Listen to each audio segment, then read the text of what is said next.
Hello friends, welcome to our channel box office blockbusters. কথা বলবো মোনা জিন্টু এই মুভির প্রথম দিনের কালেকশন নিয়ে, দেয়ালের দেশ এই মুভির প্রথম দিনের কালেকশন নিয়ে, কথা বলবো রাজকুমার এই মুভির প্রথম দিনের কালেকশন নিয়ে। আপনি জানিয়ে দেই, সুপারস্টার সাকিব খান স্যার অভিনীত রাজকুমার ফিল্মটি আজ বাংলাদেশে রিলিজ হয়েছে।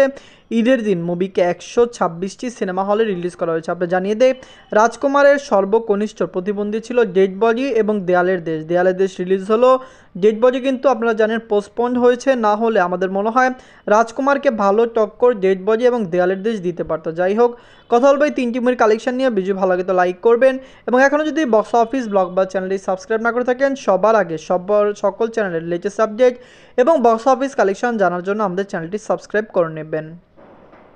প্রথমত বলবো মোনা জিন্টু নিয়ে বাঁচলো 2 কোটি টাকা। লিডার আপনারা জানেন সুপ্রভাত ম্যাম, আহমেদ রুবেল স্যার এমনি প্রথম দিন কমপ্লিট করে নিয়েছে। মোনা জিন্টু যখন অ্যানাউন্সমেন্ট করেছিল জাস্ট মাল্টিমিডিয়া, আমি ভেবেছিলাম যে মুভিটি কমপক্ষে 20টি থেকে 30টি সিনেমা হলে রিলিজ হবে, কিন্তু আপনি জানিয়ে দেই মুভিটি খুবই কম সিনেমা হল পেয়েছে, শো সংখ্যাও খুবই কম। কিন্তু প্রথম দিনে কালেকশন মোটামুটি ভালো। হরর জনের ফিল্ম হওয়ার কারণে অনেকেই কিন্তু এই মুভিকে সাপোর্ট করছে। নিজের প্রথম দিনে মুভি বাংলাদেশ থেকে আয় করেছে 12 লক্ষ টাকা। আমরা এক্সপেক্ট করেছিলাম যেরকম মুভিটি আয় সেরকম করেছে, কিন্তু সিনেমা হল খুবই কম পেয়েছে। সিনেমা হল যদি 20টি পেত তো অবশ্যই মুভিটি বক্স অফিসে 20 থেকে 25 লক্ষ টাকা প্লাস বিজনেস করতে পারতো। এখানকার বলবো দেয়ালের দেশ নিয়ে বাঁচলো 2 কোটি টাকা। লিড হলো শরীফুল রাজ স্যার, এমনি প্রথম দিন কমপ্লিট করে নিয়েছে।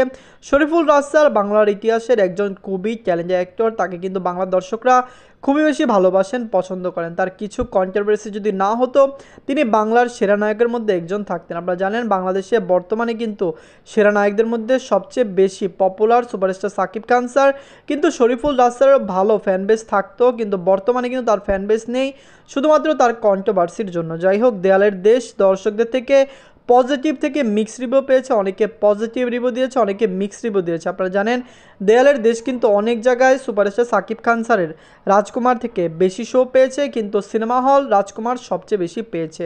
যাই হোক, নিজের প্রথম দিনে মুভিটি 32 লক্ষ টাকা প্লাস বিজনেস করেছে। আমরা এক্সপেক্ট করেছিলাম মুভিটি বক্স অফিসে এইরকম আয় করবে, এবং মুভিটি প্রথম দিনে তাই আয় করলো। মুভির বাজেট কিন্তু কম, মুভিটি লং টাইম রান করলে অবশ্যই 3 থেকে 4 কোটি, এবং যদি খুবই পজিটিভ রিভিউ দর্শকদের থেকে পায় অবশ্যই মুভিটি বক্স অফিসে আরও বেশি টাকা আয় করতে পারে। এনকাদার রাজকুমার নিয়ে বাঁচলো 10 কোটি টাকা। লিড হলো সুপারস্টার সাকিব খান স্যার, প্রথম দিন কমপ্লিট করে নিয়েছে। সুপারস্টার সাকিব খান স্যার অভিনীত রাজকুমার ফিল্মটি বাংলা ইন্ডাস্ট্রির একটি সেরা ফিল্মের মধ্যে। আপনি জানিয়ে দেই মুভিটি প্রথম দিনে যত টাকা আয় করেছে, এর আগে কোনো বাংলা ফিল্ম প্রথম দিনে এত টাকা আয় করছে কিনা আমরা জানি না। প্রিয়তমা অনেক বড় ব্লকবাস্টার, কিন্তু প্রিয়তমা কিন্তু প্রথম দিন ভালো টাকা আয় করতে পারেনি। কোরবানিদের দিন রিলিজ হওয়ার কারণে মুভিটি কিন্তু আপনারা জানেন ভালো রেসপন্স পেল, আয় খুবই কম পেয়েছিল। সেই হিসাবে রাজকুমার একটি ব্লকবাস্টার ওপেনিং নিয়েছে। 126টি সিনেমা হল থেকে মুভিটি যা আয় করছে, অনেক ফিল্ম 1000 সিনেমা হল নিয়েও তা আয় করতে পারে না। নিজের প্রথম দিনে এমনি বাংলাদেশ থেকে আয় করেছে 3 কোটি 28 লক্ষ টাকা। সুপারস্টার সাকিব খান স্যার, যিনি বাংলার সবচেয়ে বড় সুপারস্টার, বাংলার দর্শকরা তাকে সবসময় মনে রাখবেন। তার কাজ দর্শকরা পছন্দ করেন।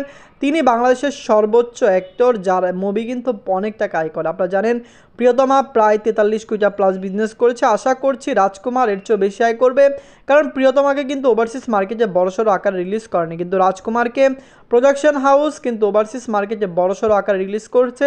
মুভিটি বক্স অফিসে 25 থেকে 50 কোটি প্লাস বিজনেস লাইফ টাইমে করতে পারে। আপনি যদি এখনও রাজকুমার, দেয়ালের দেশ, মোনা জিন্টু না থাকেন, দেখবেন কমেন্ট করে জানিয়ে দেবেন এই 3টি মুভির মধ্যে সবচেয়ে সেরা বাংলা মুভি কোনটি। ধন্যবাদ।